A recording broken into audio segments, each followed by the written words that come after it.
Bom dia a todos. Esse seminário que a gente está realizando agora é um seminário de apresentação do projeto de pesquisa Representação da Mulher no Cordel. Esse projeto foi apresentado à FAPTEC, que é a Fundação de Apoio e Pesquisa em Sergipe, e foi aprovado no ano passado para ser realizado ao longo desse ano aqui na escola, aqui no Manuel MC Feitosa. Eu sou o professor Jorge Henrique, vocês me conhecem. Fui eu que apresentei o projeto junto à FAPTEC e aprovei o projeto. A professora Isis da Penha, nossa professora convidada, ela entra no projeto como co-orientadora, ela aceitou o convite e está como co-orientadora do projeto. E aqui temos as estudantes que no ano passado eram do primeiro ano, quando eu elaborei o projeto, e que agora estão no segundo ano, que são as bolsistas Emília Vitória, Júlia Menezes e Maria Luísa. Essa apresentação que a gente está iniciando agora, ela vai ter 3 momentos específicos, então eu queria que vocês acompanhassem. Esses momentos vão estar numerados no rodapé dos slides que vocês podem observar ali ao lado. Tá? No primeiro momento, eu queria fazer uma apresentação breve do projeto, que foi aprovado junto ao FAPTEC. Aí, no segundo momento dessa nossa apresentação, as bolsistas vão fazer um breve relato dos estudos que elas já vêm realizando nessa pesquisa. E no terceiro momento, a gente vai franquear a palavra para a nossa convidada, a professora convidada, que vai fazer uma palestra sobre a pesquisa que ela já vem desenvolvendo no seu mestrado, que é sobre cordel também. Tá? Então, a proposta é exatamente a seguinte. Veja, o cordel ele foi durante muito tempo um espaço predominantemente masculino. E quando a gente folheia, quando a gente pesquisa os cordéis publicados no Brasil, a gente vê muitos cordéis de autoria masculina. E lá no início, quando o cordel se estabelece como uma literatura, a gente vê poucas mulheres figurando como autoras de cordéis publicados. A gente está descartando aqui o aspecto da oralidade, mas considerando especificamente o aspecto do cordel publicado. O fato de haver poucas mulheres publicando cordel no início dessa literatura reflete a segregação da mulher numa sociedade patriarcal. Né? A primeira mulher de que se tem notícia que publicou cordel no Brasil foi Maria das Neves Batista Pimentel. Ela publicou em 1938 um cordel e, curiosamente, ou tragicamente, ela assinou o cordel com o nome do marido, Altino Lagoano. Então veja, a primeira mulher que publica cordel no Brasil não assina, não assume a autoria do cordel. E isso é um dado muito relevante quando a gente vai estudar a atuação da mulher nessa literatura. É somente na década de 70, eu não digo na década de 70, mas talvez um pouco antes, que a gente começa a verificar um maior número de publicações de cordéis de autoria feminina. No entanto, a mulher, embora não figure como autora dos cordéis, ela figura como personagem dos cordéis ou tema dos cordéis. E aí, como é o nome? Esse fenômeno exige da gente uma postura de estudo. Atualmente, se a gente considerar o panorama, o cenário atual do cordel brasileiro, a gente percebe que as mulheres cordelistas encamparam uma luta para ocupar o espaço que antes foi negado a elas. E hoje, a gente vê no Brasil uma produção cordelística muito intensa das mulheres e uma atuação nesse setor muito efetiva. A partir dessa pesquisa, a gente acredita que é possível modificar posturas e perspectivas dos leitores e das leitoras e mobilizar ações para conduzir a novas gerações a uma sociedade mais igualitária. Então, a ideia da pesquisa é desenvolver o senso crítico nas pesquisadoras, possibilitar que aqui no ambiente da escola, onde o projeto está sendo desenvolvido, a gente também desenvolva o senso crítico dos novos leitores de cordel, para que no futuro a gente tenha uma sociedade em que essa segregação da mulher seja menor ou eliminada, ou seja, uma sociedade mais igualitária. O objetivo dessa pesquisa é, então, proporcionar ao estudante o desenvolvimento de uma leitura crítica da literatura de cordel, estimular sua reflexão sobre as implicações da representação da mulher nessa literatura e sobre a importância de sua autoria e protagonismo na cena do cordel atual.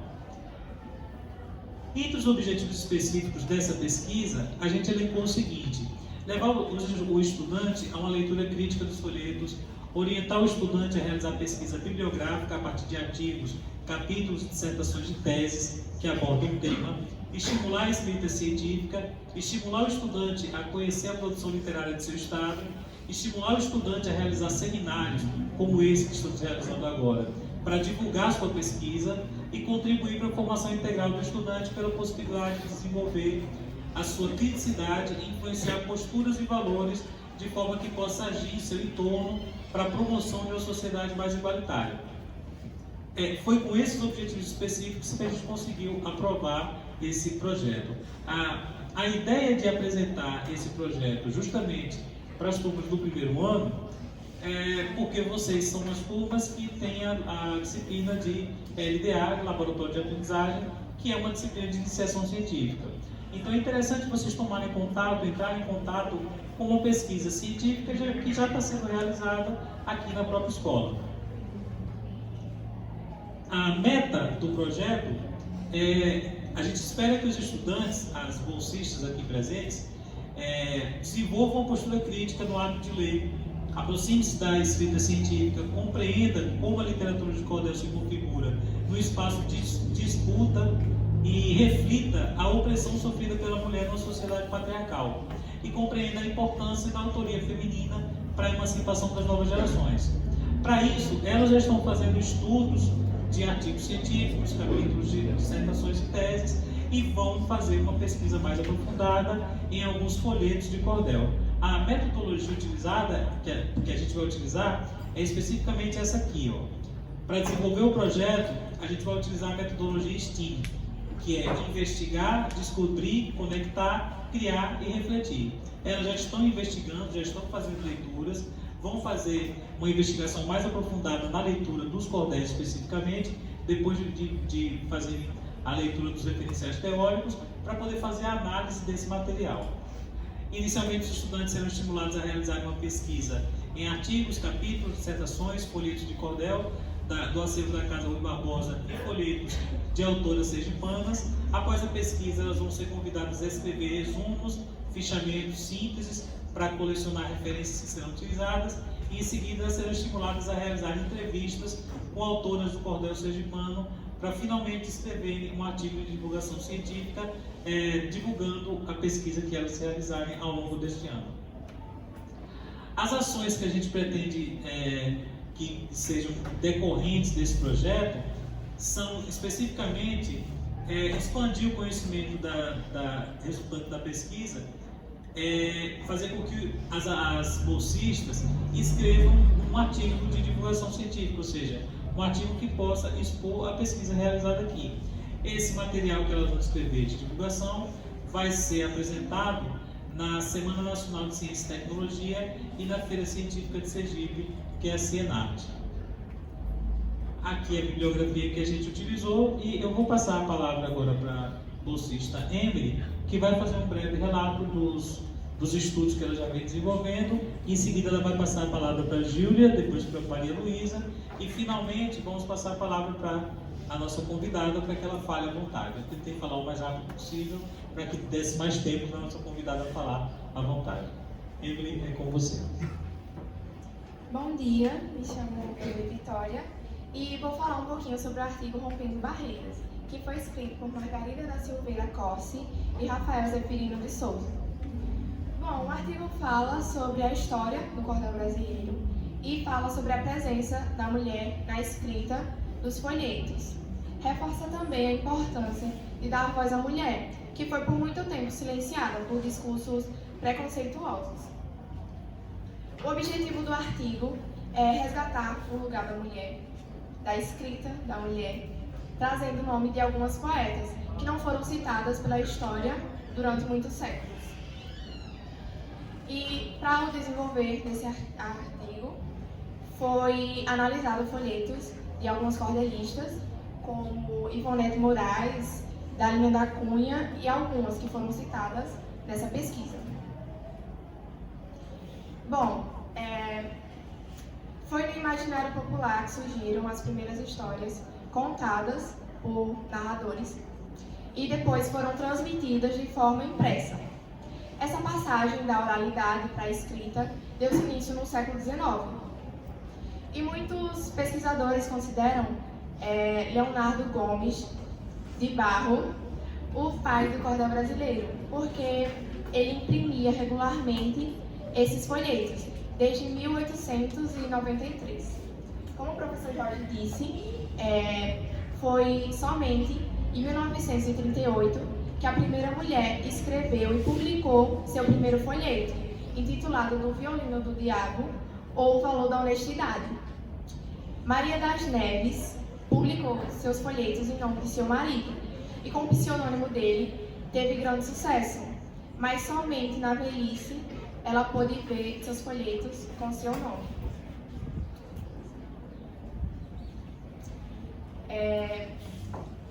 Os folhetos de Maria das Neves foi marcado por uma época, por uma sociedade patriarcal, que considerava a mulher somente para o mundo do lar. Além disso, a poesia era vivida por todos, mas assinada exclusivamente por homens. E o cordel de autoria feminina é enriquecedor, porque traz uma linguagem e uma experiência de temas que são bem comuns na sociedade.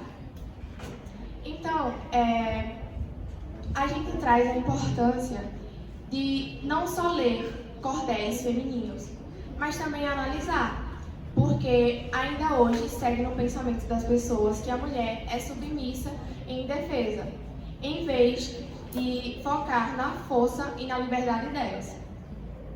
Para finalizar, o cordel, Mulher Também Faz Cordel, de Salete Maria, trata muito bem dessa época da história da literatura do cordel. Eu vou ler aqui para vocês. A mulher não se atrevia nesse campo transitar, por isso não produzia, vivia para o seu lar. Era o homem maioral, vivia ele afinal, para o mundo desbravar. Nas cantigas de Niná, na contação de história, tava a negra a rezar, a velha e sua memória. Porém disso não passava, nada ela registrava, para a sua fama e glória. Salete Maria.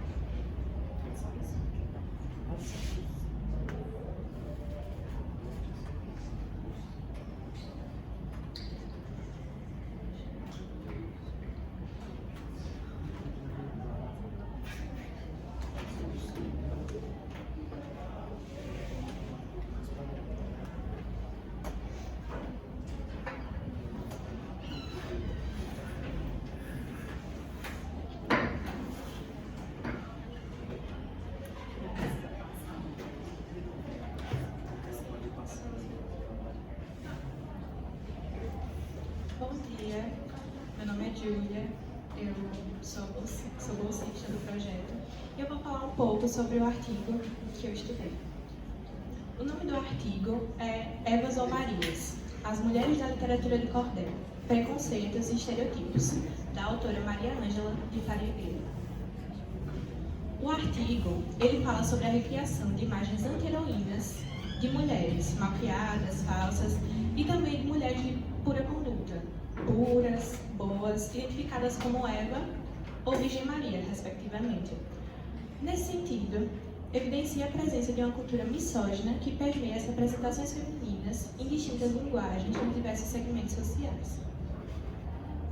O objetivo do artigo é estabelecer as diversas maneiras como as mulheres aparecem no imaginário dos poetas na metade do século XIX. Do século XX, desculpa. E qual é o papel que elas representavam para a sociedade na época. A metodologia que a autora utilizou foi a análise de folhetos de cordel, tanto de autoria masculina, tanto de autoria feminina. Alguns exemplos de autores que ela analisou foi Chagas Batista, Guilmar Batista, Maria das Neves, Leandro Gomes de Barros e muitos outros. E todos os folhetos que ela analisou tinham uma coisa em comum, que era a mulher como protagonista, como personagem principal, como tema do cordel. No artigo, a gente percebe que algumas personagens femininas são apresentadas como anti-heroínas, como eu já tinha falado, porque elas demonstram ser agressivas e falsas, o oposto do que é esperado de uma mulher, porque normalmente as pessoas esperam docilidade, delicadeza e submissão. Mas também a gente pode encontrar a imagem de mulheres inocentes, puras e delicadas. Em alguns folhetos, as mulheres eram retratadas como responsáveis por abusos sexuais, com a desculpa de que elas eram moralmente fracas. No século XIX, a atividade de escrever se consolidou como uma profissão para muitas mulheres, mas as pressões continuaram tão grandes que muitas delas decidiram esconder sua identidade, fazendo o uso de pseudônimos masculinos, como já tinha falado no início. Nesse mesmo período, em outras partes do Nordeste brasileiro, algumas autoras utilizaram como recurso frequente o anonimato, e para dissimular a verdadeira identidade, ao invés de colocar pseudônimos masculinos agora, elas utilizavam pseudônimos femininos. Porque na época, assumir uma autoria era orgulho demais para a mulher, seria uma verdade desnecessária. O que hoje é comum no modo de se vestir e de se comportar das mulheres para a moral feminina era uma revolução perigosa na época, porque qualquer transformação de vestimenta era condenável. Na literatura de cordel, a gente percebe alguns folhetos que trazem visões semelhantes àquelas apresentadas pela igreja, que culpa a mulher pela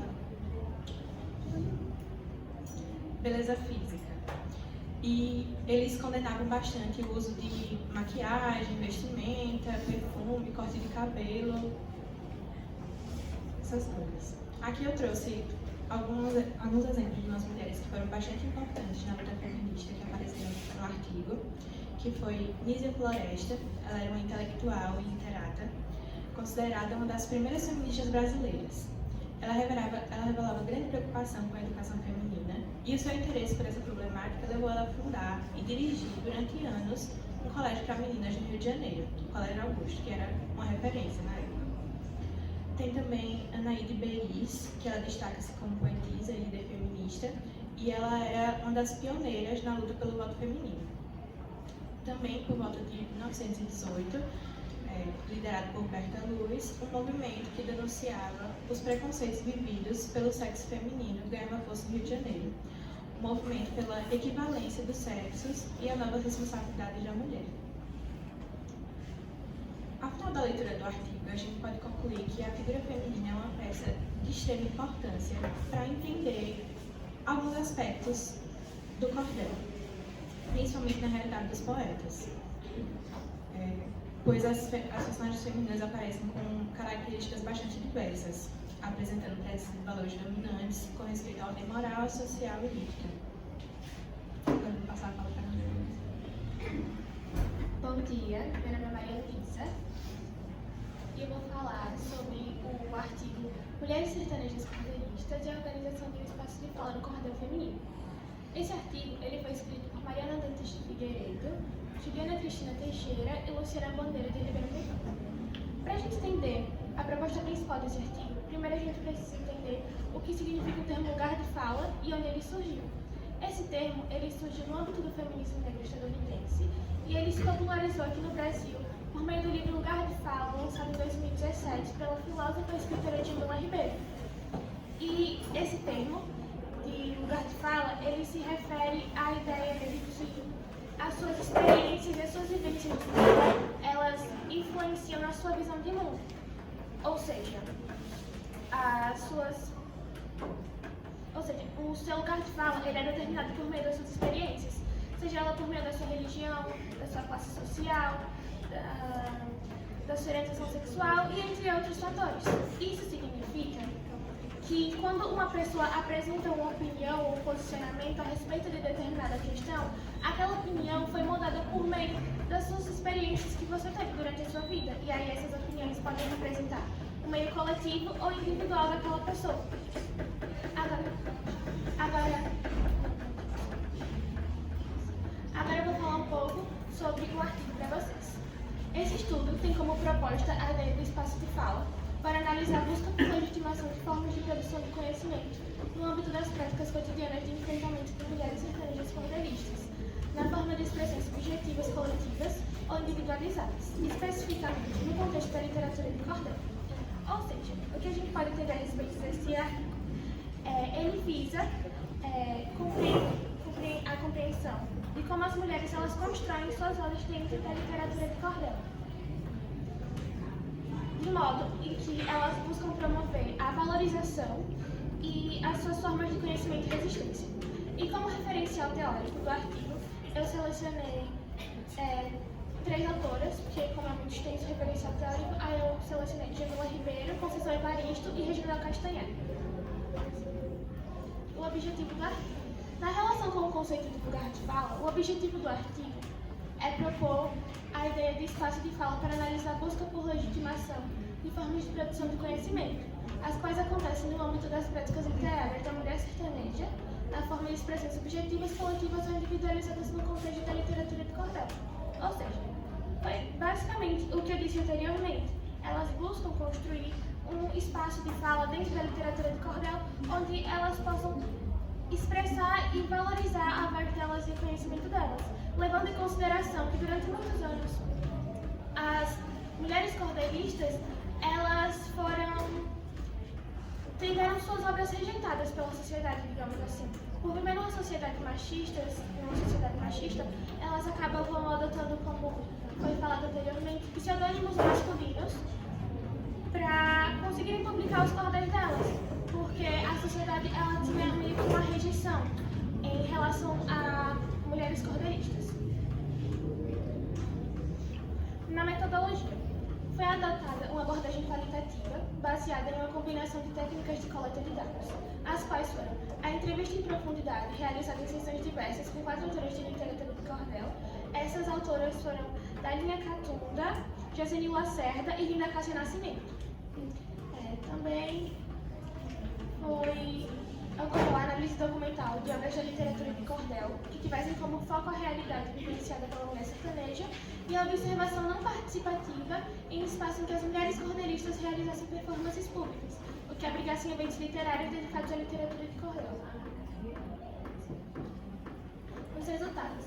Pode-se concluir que a organização da literatura de cordel, como espaço de fala, passa pela apropriação feminina do cordel como meio de reivindicação, que assume a função de representação escrita da fala das mulheres sertanejas.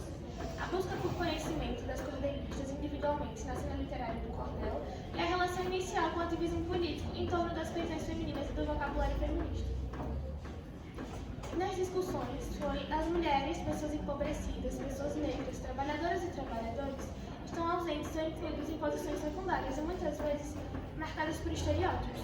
A mulher sertaneja cordelista faz parte desse grupo na literatura, e a potência das suas experiências se contrapõe às representações fixadas para reafirmar a legitimidade da sua construção sobre si e sobre a realidade.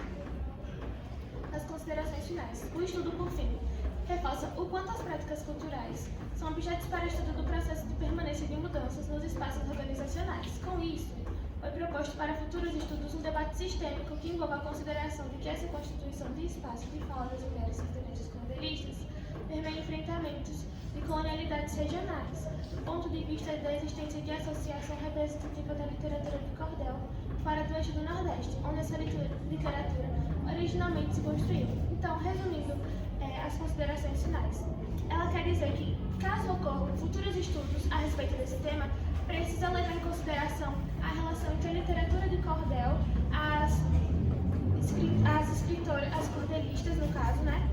E as relações entre as colonialidades regionais. E para quem não sabe o que é colonialidade regional, eu vou falar um pouco.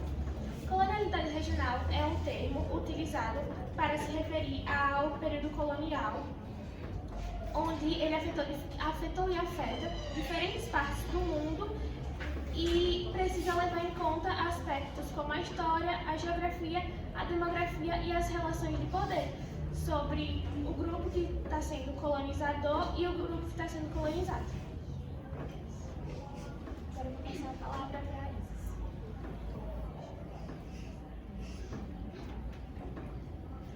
a Isis. Bom dia, pessoal.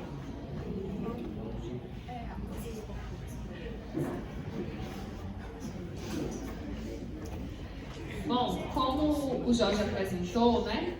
Ele me convidou para ser co-orientadora desse projeto e eu aceitei É um projeto que está sendo desenvolvido com muito cuidado, né? Trabalha com a representação da mulher e é um projeto que eu considero diferente, porque tem muitas pesquisas sim, sobre representação da mulher, mas como vocês ouviram o Jorge explicar no início, as meninas vão analisar folhetos, tanto masculinos, de autoria masculina, como de autoria feminina, e vão fazer entrevistas, né, com essas cordelistas. Então elas vão ter várias percepções do mesmo fenômeno, que é a representação das mulheres. E nisso a pesquisa se diferencia do que a gente tem. Bom, ao longo dos anos se desenvolveu muitas histórias e muitas versões do que seria a literatura de cordel, qual a sua origem, várias maneiras de pensar o cordel na sociedade, suas condições de produção, sua forma de distribuição, recepção e os sentidos que são construídos a partir desse gênero literário. Muita gente, inclusive, tem no imaginário, né, que cordel trata de temas específicos, como vaquejada, o cangaço, né? Então, ainda existe esse imaginário. Porque são várias as versões que são contadas por aí sobre o que seria de fato um cordel. E aí, para falar sobre a minha versão, né, da história do cordel, como que eu trabalho com o cordel, primeiro eu vou falar de onde eu falo, para chegar em como eu penso sobre o cordel. Né? Atualmente eu sou pesquisadora, bolsista CAPES, da Universidade Federal de Sergipe, eu sou mestranda, estou desenvolvendo uma pesquisa lá que vai ter relação com o cordel, a gente vai chegar nela já já, e esse é o 6º projeto de pesquisa que eu estou participando na universidade, né? Tem 5 anos que eu atuo como pesquisadora em um grupo de pesquisa. E aí o que significa trabalhar em grupo? Existe um número de pessoas grande, né, são quase 20 pessoas nesse grupo, que trabalham em prol de um objetivo, mas cada um tem uma curiosidade específica, digamos assim. E eu comecei trabalhando com a redação do Enem, né, esse projeto durou 4 anos, nosso objetivo era observar como as pessoas constroem, né, as coisas através da linguagem, tanto na fala quanto na escrita. E aí eu trabalhava com redação do Enem, mas tinha outras pessoas que trabalhavam com outras coisas, com fala de autistas, com surdos, com a comunidade LGBTQIA+, cada um tinha um objetivo. E desde o ano passado nós estamos desenvolvendo outro projeto que é sobre as diferentes formas de interação na sociedade. E é aí que se insere o meu projeto com o cordel. Ah, mas o cordel é uma nova forma de interação? Eu estou considerando o cordel no contexto digital, para a minha dissertação agora. E aí, apesar do cordel ser algo que a gente tem em nosso território há muito tempo, conforme a gente vai mudando o lugar onde ele se apresenta, novas formas de interação vão surgindo para ele. Né? A forma como a gente apresenta, a forma como as mulheres, elas utilizam técnicas aí para estar em evidência no universo do cordel, elas vão se atualizando. Vocês viram as meninas falarem aqui que as mulheres já usaram pseudônimos, né, nomes de homens para conseguir publicar, do mesmo modo que já usaram nomes fictícios, né, nomes de outras mulheres para conseguir publicar nesse campo também. E foram várias as estratégias. Né? E até hoje essas estratégias são utilizadas, inclusive com discurso político. Muita gente encomenda cordel para fazer propaganda política, por exemplo. E aí o autor ele não quer se comprometer com aquilo, ele quer fazer o trabalho, mas ele não quer ter o nome associado, então usa um pseudônimo, né? Principalmente quando é uma mulher produzindo, ou um determinado tema que ela não queira associar o nome, então ainda é uma prática utilizada. E aí, com a tecnologia, essas práticas, essas formas de resistir, elas vão se atualizando. E é isso que eu vou observar um pouquinho aí na minha pesquisa. A gente está definindo algumas coisas aí. Mas eu vou falar de onde tudo começou. Porque a gente que é pesquisador vai fazendo testes, né? Para chegar em uma coisa assim que dê certo. E aí, quando eu comecei a trabalhar com cordel, eu comecei a trabalhar também com feminismos, com estudos culturais, nessa questão de gênero, de identidade. E o primeiro trabalho que eu desenvolvi com o cordel, eu trabalhei, na verdade, com a sociolinguística, que é algo que a gente chama de footing, como a gente protege a nossa face para falar determinadas coisas. Então eu usei uma conversa entre duas cordelistas que está no livro Das Neves às Nuvens, que é uma antologia de mulheres do cordel sergipano. Essa conversa aparece nos marcadores de páginas da antologia. Então eu trabalhei não com o cordel de fato, com o texto de cordel, mas com uma conversa entre duas cordelistas sobre como elas começaram a trabalhar nesse campo, como elas se desenvolveram. E aí, em 2021, eu recebi, através dos editais de cultura que saiu, eu recebi uma verba para realizar um curso, que foi o curso Observando o Cordel através do Feminismo Decolonial. E nesse curso eu me propus a pensar o cordel enquanto identidade, né, o cordel para as mulheres enquanto identidade, considerando que identidade é sempre diferença, gente. Né? Às vezes a gente pensa nas pesquisas com mulher e a gente fala como se todas as mulheres fossem iguais, partissem do mesmo lugar. E não, existem diferenças entre essas mulheres. A região que elas moram, como foi dito aqui pela colega, né, a raça dessas mulheres, o poder econômico. A própria Maria das Neves Batista Pimentel, que é a primeira mulher a publicar o cordel, ela era filha de um editor, dono de uma tipografia. Então, talvez não, com toda certeza, isso facilitou o processo dela de publicação. Ela já trabalhava em uma tipografia, então ela conseguiu produzir esses folhetos sem que ninguém soubesse que era ela que escrevia e colocar no nome do marido. E quando Das Neves faz isso, ela faz isso de maneira pensada e estratégica, porque ela estava passando perrengues financeiros na casa dela, e aí o marido disse: você não sabe escrever tão bem? Então por que você não vende? Né? Faça cordel também para vender.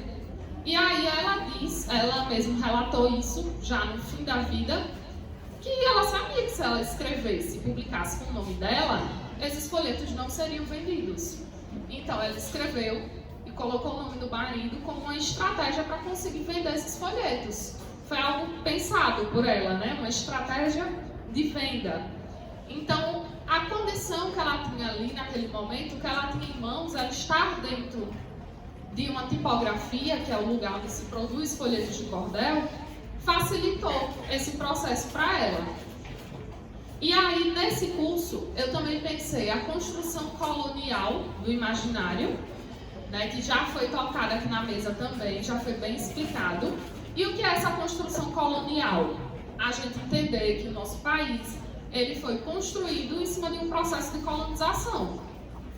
Então, portugueses que invadiram o nosso país, exploraram nossas terras, nossa mão de obra, trouxeram inclusive pessoas de fora, né, para serem escravos do nosso país, a exemplo dos africanos. Então, pensar toda essa relação aí, porque existem autores que vão falar que as relações de gênero, como a gente tem essa diferença homem-mulher, esse binarismo, né? As relações econômicas, elas são assim desde o período colonial, né? Na época onde a gente tinha os povos originários aqui nas nossas terras, não eram essas as configurações que a gente tinha. E apesar da gente ter saído de um período escravocrata, a gente ainda preserva alguns traços de como essa lógica funciona na economia, no gênero, né, na raça, com o racismo. E aí, o que é pensar a mulher enquanto uma categoria de análise? Que pode ser várias questões, né? A gente pode pensar a mulher como uma representação, a mulher como autora dos folhetos, a mulher como atuante, né? Então, existem vários caminhos. Pode passar. E aí, gente, só para destacar aqui, essa lógica de sistema mundo colonial, capitalista, racial e de gênero, ela tem tudo a ver com o cordel.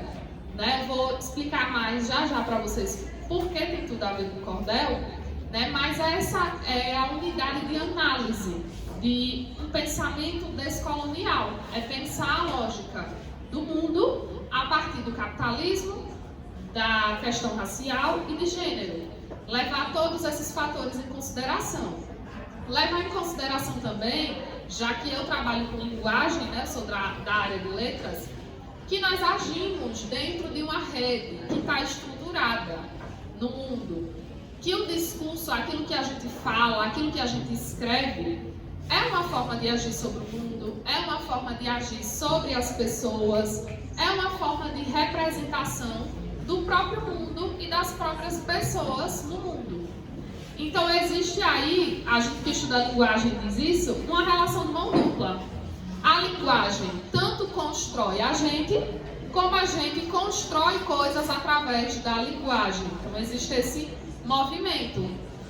Então, pensando isso na prática, quando a gente lê um folheto de cordel, né, a gente lê e se depara com representações do mundo, com ideias do mundo, né, com uma interpretação de como é o mundo, de como são as relações entre homem e mulher, de como é, por exemplo, um determinado trabalho, a depender da temática do cordel.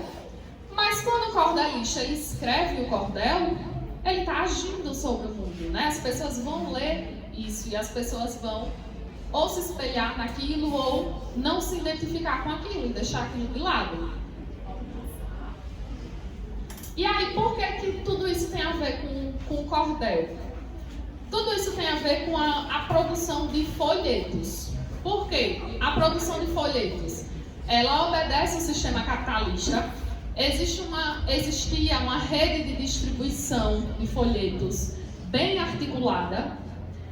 A questão racial e de gênero entra quando a gente pensa quem pode falar, quando, como, onde, por que pode falar, sobre o que, né? Porque não é liberado a todo momento falar sobre qualquer coisa. E aí, gente, voltando lá, a gente fala assim, o cordel é um ambiente predominantemente masculino. E aí, como o professor Jorge frisou, a gente se atém aqui nesse momento, nesse projeto, aos folhetos. Porque se a gente pensa na oralidade, o cordel, ele tem é uma junção, né, do oral com o escrito. As mulheres negras foram consideradas o maior arquivo da tradição oral. Né? Nós tínhamos várias mulheres produzindo, várias mulheres cantando, produzindo poesia falada e que não foram registradas na história. Inclusive hoje, na história, já se discute se Maria das Neves realmente seria a primeira mulher a escrever o cordel. Ela é a primeira mulher que a gente tem notícia, né? Mas há indícios de que existiam outras mulheres antes dela, porque há registros desses folhetos. E aí é importante que se comente isso, porque nem todo mundo sabe. Os maiores acervos de cordel que a gente tem, eles não estão no Brasil. Eles estão na França e nos Estados Unidos.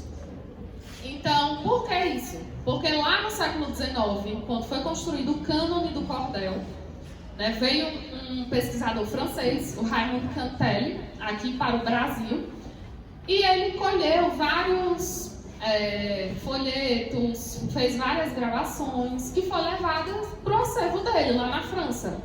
Ele foi um dos pesquisadores que ajudou a fundar o cânone do cordel, junto com outros como Câmara Cascudo, Silvio Almeida, que é aqui de Sergipe.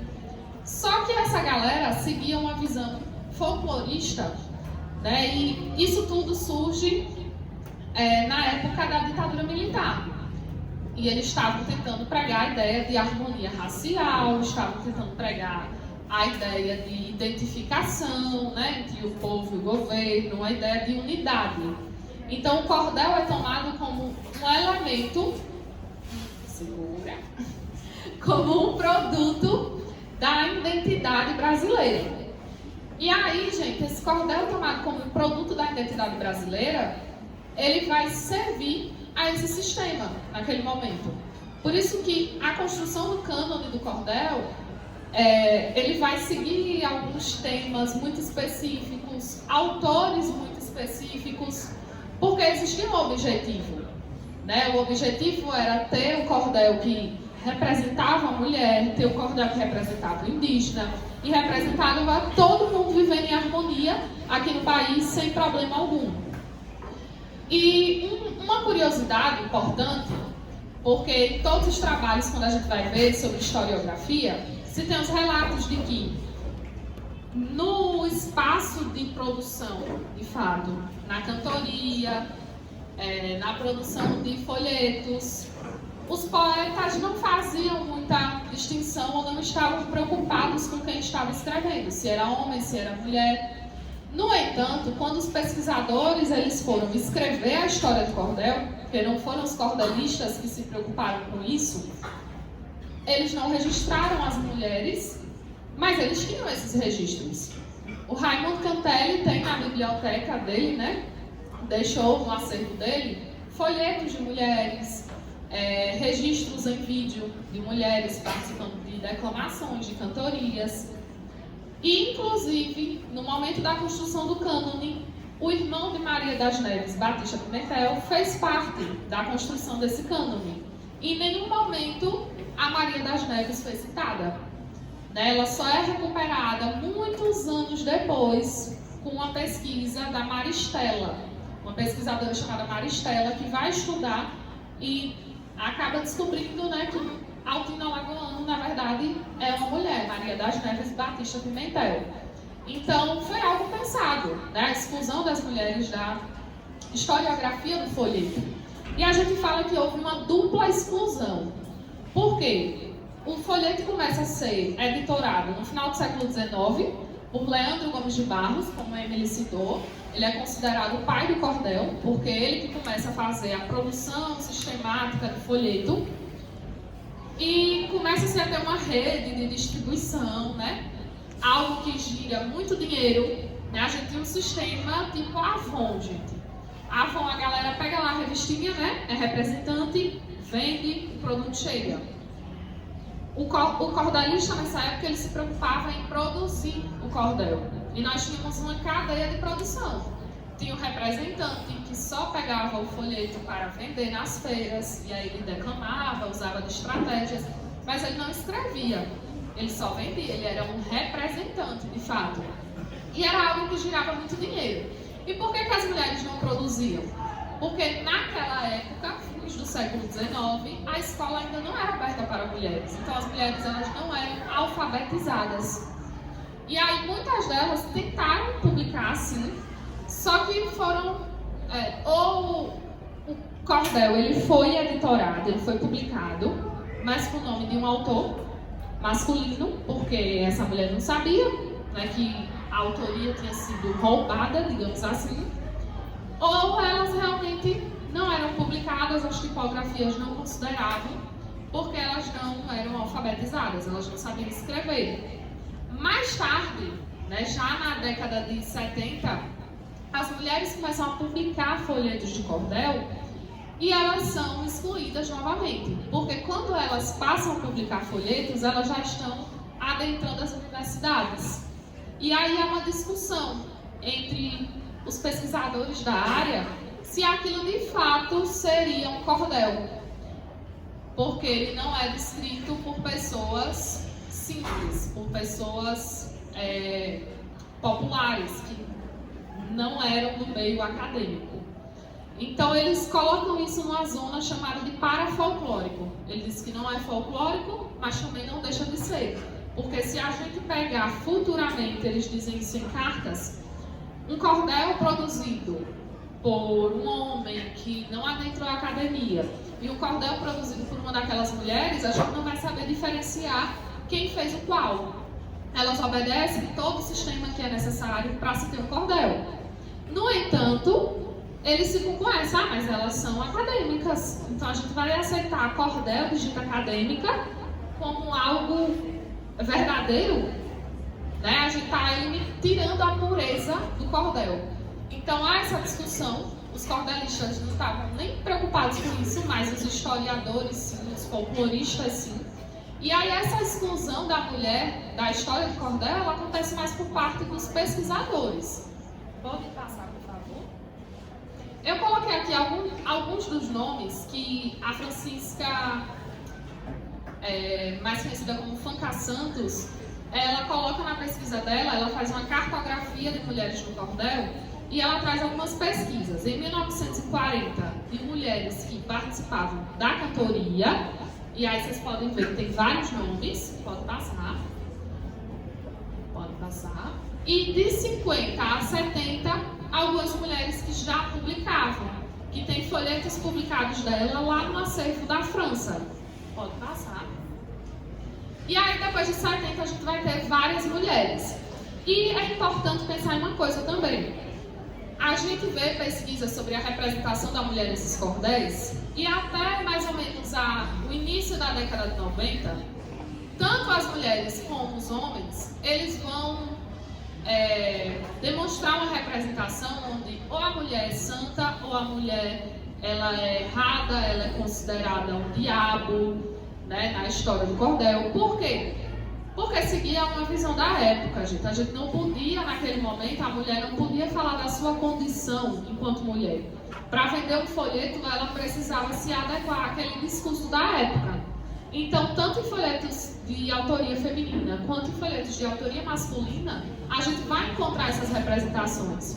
Só a partir da década de 90, com a abertura democrática no país, é que a gente vai ter outros temas, como a ecologia, o feminismo, a própria condição da mulher na sociedade. Então isso tem a ver também com a história, com o que estava acontecendo no momento, com o contexto político, né? O que podia ser discutido, o que podia ser falado, o que podia circular no território.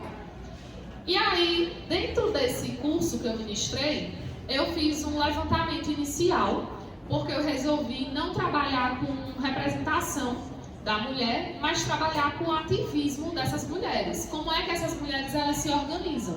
Porque a gente tem as formas de registrar a presença da mulher no cordel, ou pela testemunha auricular, que a gente chama, que são pessoas que a essa altura já estão muito idosas e ouviram mulheres declamando, ou até compraram folhetos dessas mulheres, né? No caso de testemunha auricular.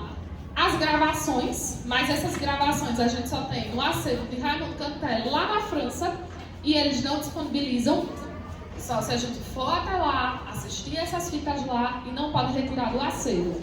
Então, a pesquisa com essas fitas, essas gravações, é praticamente inviável, mesmo para quem está lá, porque todo dia você tem que ir para o acervo, assistir as fitas lá, se você quiser produzir um material sobre elas. Ou, nos dias de hoje, com os folhetos, os registros dos folhetos, de fato. E uma coisa que eu prestei atenção é que a gente se preocupa muito com a memória, o que é muito importante e válido, como essas mulheres produziram, como é que elas desenvolveram estratégias para escrever esses cordéis, mas a gente não tem se preocupado tanto em registrar o que tem acontecido na contemporaneidade, como é que essas mulheres elas estão se organizando. E esses arquivos, eles irão se perder novamente e a gente terá só resquícios deles se eles não forem registrados. Mesmo que, mas hoje tem rede social, hoje tem vários recursos, mas nem todo mundo está usando esses recursos. Existem várias estratégias, né? Então, a gente no último módulo do curso, que eu dividi ele em 3 módulos, a gente trabalhou com algo que eu chamei de corpo político e ativismo popular, a importância de interseccionar o debate.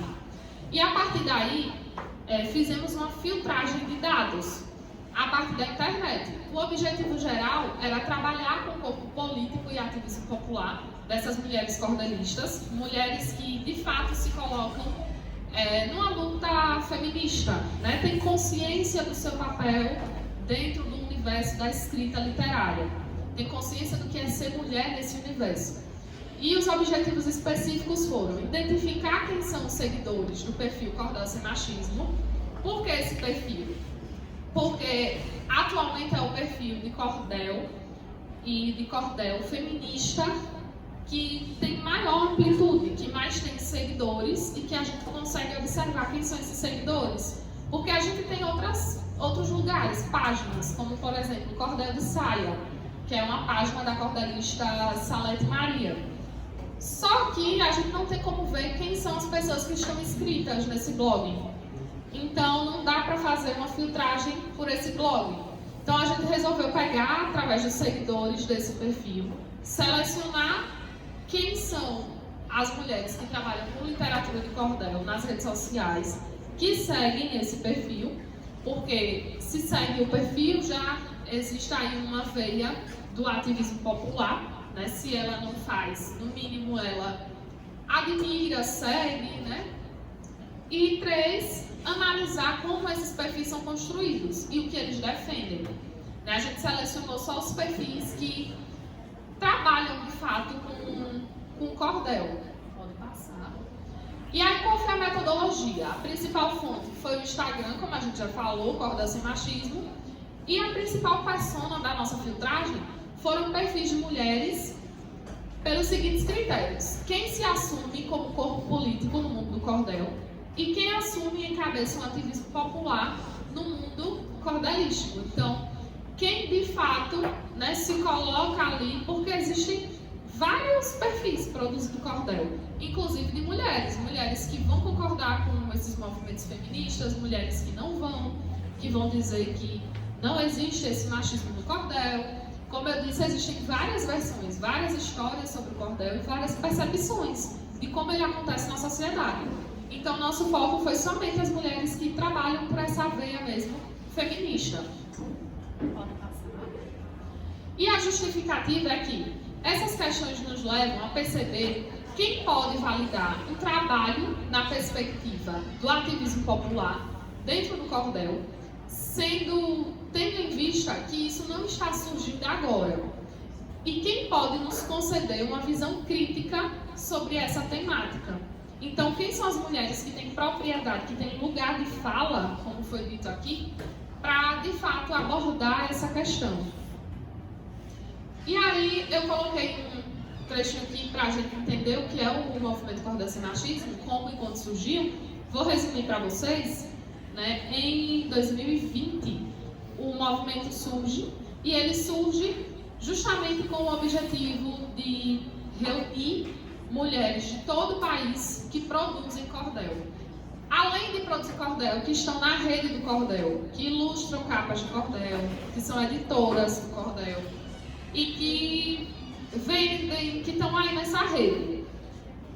Por que isso? Porque em um determinado evento, a cordelista Isabel Nascimento falou sobre essa questão do machismo no cordel, e um dos argumentos que mais apareceu lá foi que se as mulheres não estão nos eventos, né, assim como os homens, é porque existem poucas mulheres produzindo. E aí a gente disse que vamos fazer um mapeamento dessas mulheres. E nós tivemos uma grande adesão ao movimento. Não tenho contabilizado aqui quantas mulheres, porque a gente ainda não finalizou essa contagem, porque a gente tenta fazer isso pela hashtag do movimento, mas sempre está surgindo coisa nova ali, tem fotos repetidas, então tem que parar no momento de fato para fazer essa contagem com calma, para dar um número exato. Pode passar, por favor. E aí, como foi que eu coletei os dados? Eu usei palavras-chave, né? Como cordel, cordelista, literatura de cordel, poeta. E aí, iam aparecendo perfis, né? Porque quem trabalha com cordel vai colocar lá no perfil, ou na bio do Instagram, na biografia, ou no próprio nome do perfil, né? Alguma dessas nomenclaturas aí. E aí eu identifiquei o produtor do conteúdo, se realmente era uma mulher, porque existem perfis também que não dá para identificar se é homem, se é mulher que está por trás do perfil. E a análise desses perfis foi feita com o intuito de saber se aquele perfil realmente disseminava conteúdo sobre literatura de cordel, porque a gente percebeu também que tem perfis que tem lá o nome cordel, mas não trabalha de fato com o cordel. Pronto. E aí, o que foi observado? No primeiro momento, a gente só observou a biografia dessas mulheres, como essas profissionais têm construído e transmitido a sua imagem. Então, aqui é representação, né, gente, também. Como procuram disseminar o seu conteúdo e discutir conhecimentos relativos à literatura de cordel. e como as práticas políticas estão sendo realizadas. Então, como é que elas estão construindo essa representação delas nas redes sociais? Porque é uma representação, né, também, uma forma de se representar para além do folheto. E hoje, inclusive, é tema da discussão de amanhã, né, do encontro de jovens escritores. Nessa relação escritor-literatura, a gente tem esse diferencial. O escritor não é mais aquela pessoa que fica distante do seu leitor. O escritor está cada vez mais próximo, mostrando sua vida, virando íntimo dos seus leitores. Então, com o cordel também acontece essa aproximação.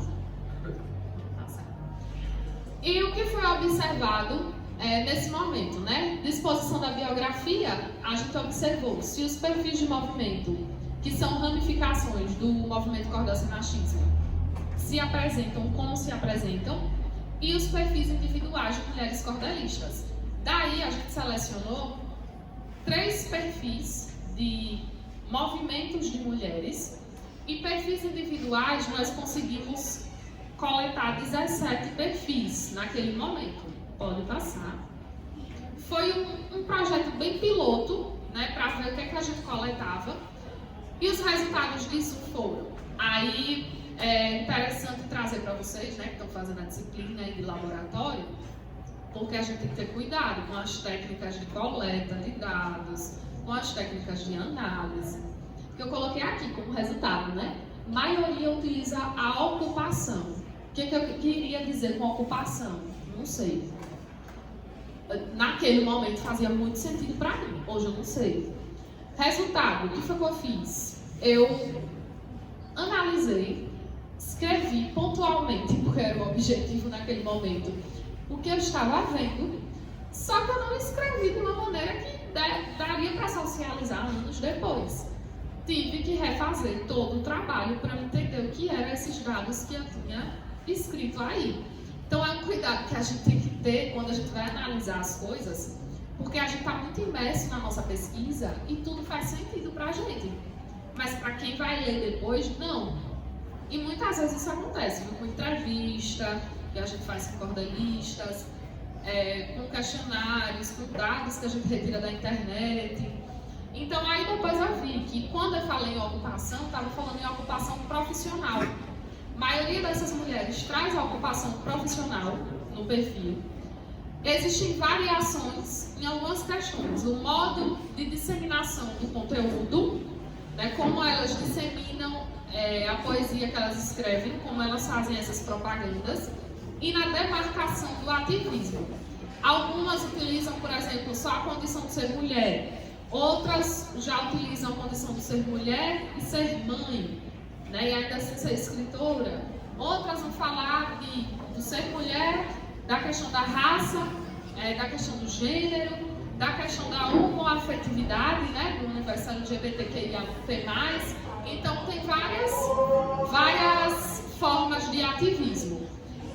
E surgiu daí a necessidade de interseccionar o debate. A colega falou aqui no último artigo, né, que a autora pontua que se a gente quer analisar mulheres cordelistas, a representação de mulheres cordelistas, a gente tem que levar em consideração as diferenças regionais. E isso a gente observou também quando a gente trabalhou com as mulheres que estão nas redes sociais. Tanto as diferenças, quando a gente fala em interseccionar, né, as diferenças regionais, econômicas, raciais dessas mulheres, o acesso que elas têm à tecnologia, tudo isso tem que ser levado em consideração para a gente pensar a maneira que o conteúdo da poesia está sendo disseminada, a representação dessas mulheres para o público, a representação que ela está construindo e a representação que o público constrói, porque pode ser diferente essas duas representações aí, para aí sim pensar, né, no geral na produção. E por que eu trouxe esses dados dessa filtragem? Porque vai ser dessa filtragem que vai sair o corpus da minha pesquisa de mestrado agora. Tem mais coisa de linguagem na pesquisa que eu estou realizando agora. Eu estou preocupada com a produção de sentidos em diferentes formas de interação. E eu estou no cordel com um gênero que é desterritorializado. Ele está em todo o país, ele está em todas as classes, é preciso considerar muitos aspectos para trabalhar com a representação do cordel, dos personagens do cordel, do próprio cordel para a sociedade, o que é ele, e da mulher do cordel principalmente. E o que eu vou fazer? Até agora o que está definido é que eu vou trabalhar com a poesia do cordel disseminada de diferentes formas, né? A gente sabe que no Instagram a gente tem a postagem do feed, né? A postagem que é de carrossel, os vídeos de IGTV que são mais longos, os reels que são mais curtos. E aí existem várias possibilidades. A poesia ela pode vir na legenda, a poesia ela pode vir nos vídeos, ela pode estar numa imagem. E como é que, quais são as estratégias que estão sendo utilizadas para disseminar essa literatura e principalmente essa literatura com cunho feminista nas redes sociais e ter leitores, ter adesão. Então vai ser dessa filtragem que vai sair o corpus da minha pesquisa. Eu vou trabalhar, vou passar pela representação da mulher, mas também vou passar pela atuação dessa mulher. Como que ela tem construído essa representação? Porque esse é o momento que nós estamos hoje, né?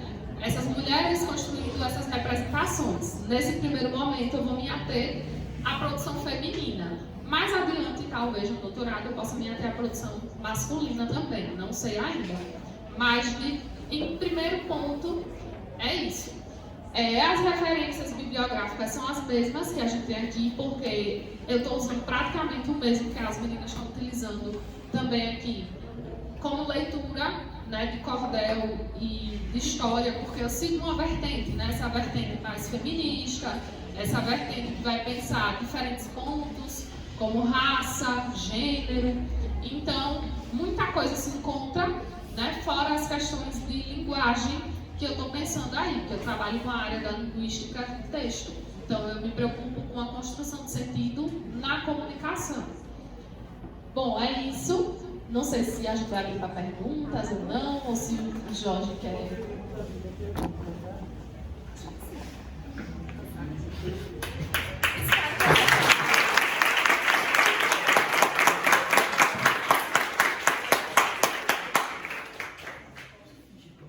Veja, assim, o espaço está aberto para perguntas. Se você tiver alguma pergunta para fazer, para mim, para uma das bolsistas ou para esses, fiquem à vontade.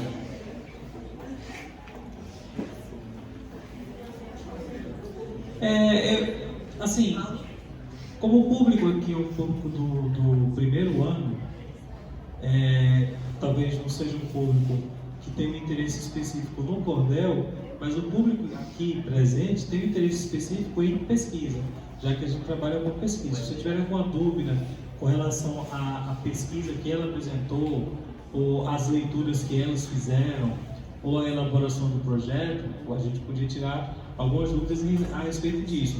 Ou se a sua dúvida for especificamente sobre cordel, a gente pode falar também. Franqueada a palavra para perguntas de vocês. Alguém tem alguma pergunta? A hora é agora, o momento é já.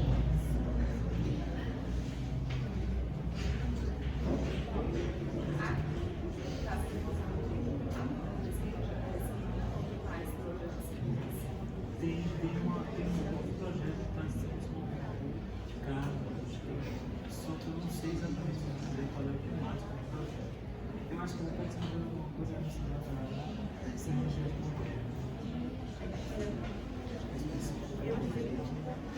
eles estarem falando justamente de um outro projeto de pesquisa que está sendo realizado aqui no colégio também, que é um projeto de pesquisa que foi aprovado pela FAPTEC e que está sendo coordenado pela professora Carmen.